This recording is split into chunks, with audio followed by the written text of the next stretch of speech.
So ang ato ang short lesson karon ang pagtukod sa simbahang Katoliko. Si Jesus mismo ang nagtukod sa simbahang Katoliko. Nagpili siya o gipili ni Jesus ang 12 ka mga apostoles aron naa siya ibilinan sa iyang mga sugo. Ug si Pedro iyang napili nga leader kay strong man si Pedro. So ngayon, katong namatay na si Jesus sa edad nga 33 years old. 33 years old siya namatay.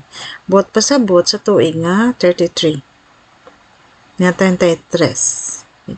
Kasunod si San Pedro unang Santo Papa sa Roma. So namatay si Pedro, actually pinatay si San Pedro, gilansang sa krus.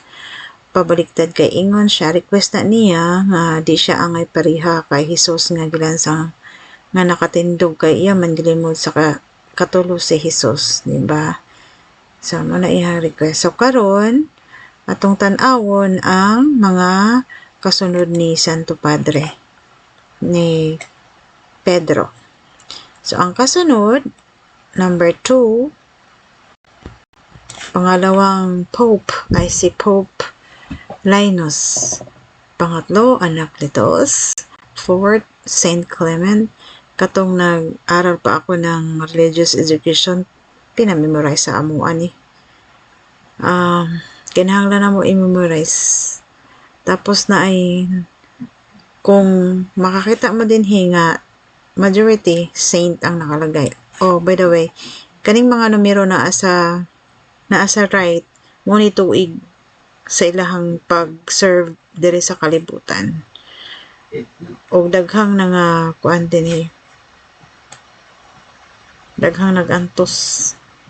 Okay, so ang ako lang gustong ipakita sa inyo nga ang simbahang Katoliko walay putol. Okay, ang pag-serve sa mga Santo Padre dili pwedeng mabakante kay ang Santo Padre biya ang spokesperson ni Jesus din sa kalibutan or representative.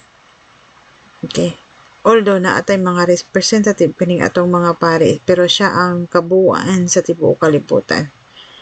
So kung ang presidente leader ng isang country, ang Pope leader sa buong mundo sa tibuok kalibutan. So karon naatay 216 nga Pope. Bago lang ni siya na-elect si Pope Leo. Okay, the 14th. Okay, yan. Pwede na sila mamili sa ilahang mga pangalan. O, kay balo naman taga-asa ni sila. Taga-asa ni siya. Ayan. Oh, maurakan to. So, para naatay identity sa atong pagkakatoliko, nakahibalo kinsay nagtukod sa ato ang pamilya kay ang Katoliko biya sa kapamilya. Ang relihiyon or isang sekta o grupo ay usa ka pamilya sama sa ato ang pamilya nga naay history. Kinsa man imong lolo, kinsa man imong lolo sa tuhod, imong mama, imong ayan, muna siya. Okay? So see you next time.